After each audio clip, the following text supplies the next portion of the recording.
প্রিয় কোরআন শিক্ষার্থী ভাই ও বোনেরা, আশা করি আপনারা সকলেই ভালো আছেন। আজকের ভিডিওতে সূরা আলে ইমরানের ৩৫ আয়াত থেকে ৪০ আয়াত পর্যন্ত বাংলা অনুবাদ সহ সহি ও শুদ্ধ করে তেলাওয়াত করব ইনশাআল্লাহ। আউযু বিল্লাহি মিনাশ শাইতানির রাজীম। بسم الله الرحمن الرحيم.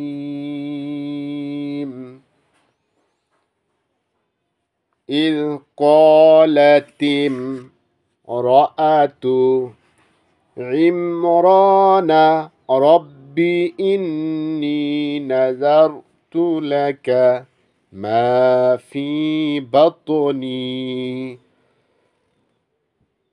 محررا فتقبل مني إنك أنت السميع العليم. যখন ইমরানের বিবি বলছিল যে, হে আমার রব, আমার পেটে যে বাচ্চা রয়েছে তাকে তোমার জন্য উৎসর্গ করলাম, সে তোমারই কাজের জন্য নির্দিষ্ট থাকবে। আমার পক্ষ থেকে এ দান তুমি কবুল করো, তুমি সব শোনো ও জানো। فلما وضعتها قالت رب إني وضعتها أنثى والله أعلم بما وضعت وليس الذكر كالأنثى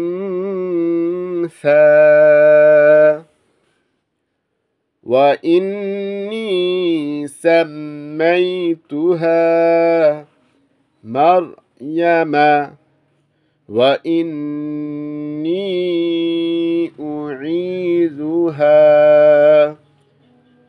بك وذريتها من الشيطان الرجيم. তারপর যখন সে সন্তান প্রসব করল, তখন সে বলল, হে আমার রব,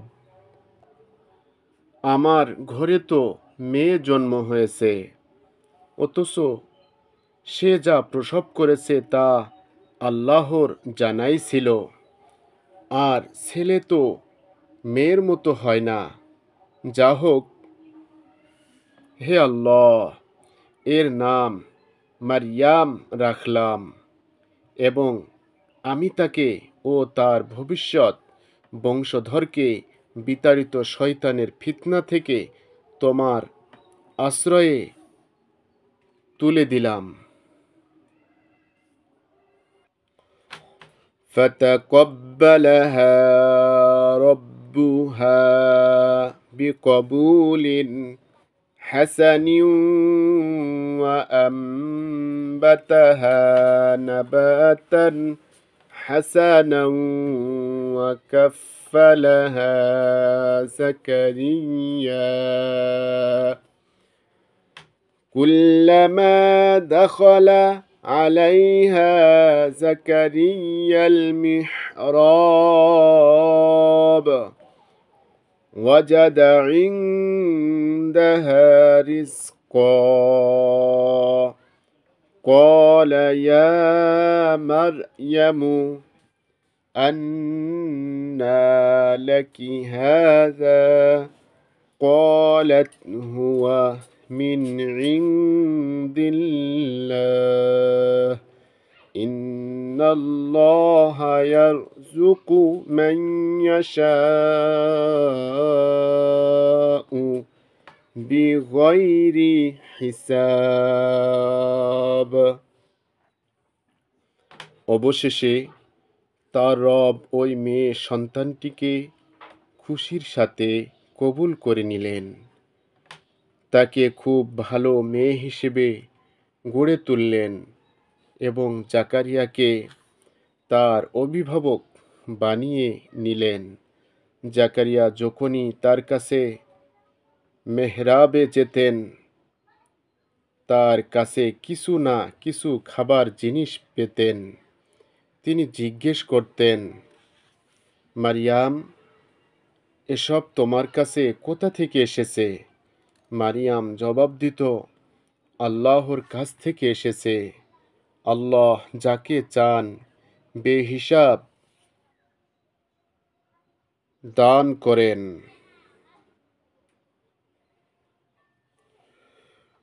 হুনালিকা দাআ জাকারিয়া রাব্বাহ قال رب هب لي من لدنك ذرية طيبة إنك سميع الدعاء।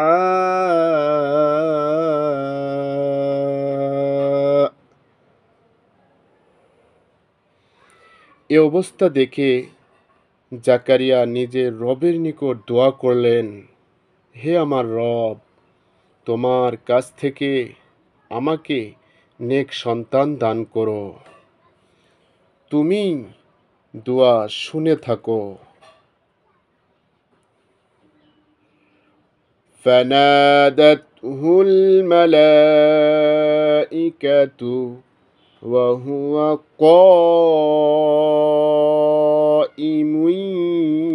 يصلي في المحراب أن الله يبشرك بيحيى بمصدقا بكلمة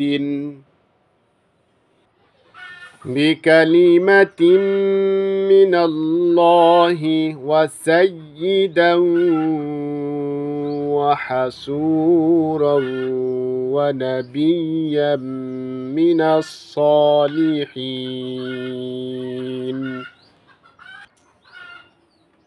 যখন তিনি মেহরাবে দাঁড়িয়ে নামাজ আদায় করছিলেন, তখন ফেরেশতা তাকে ডেকে বলল, আল্লাহ আপনাকে ইয়াহইয়ার সুসংবাদ দিচ্ছেন।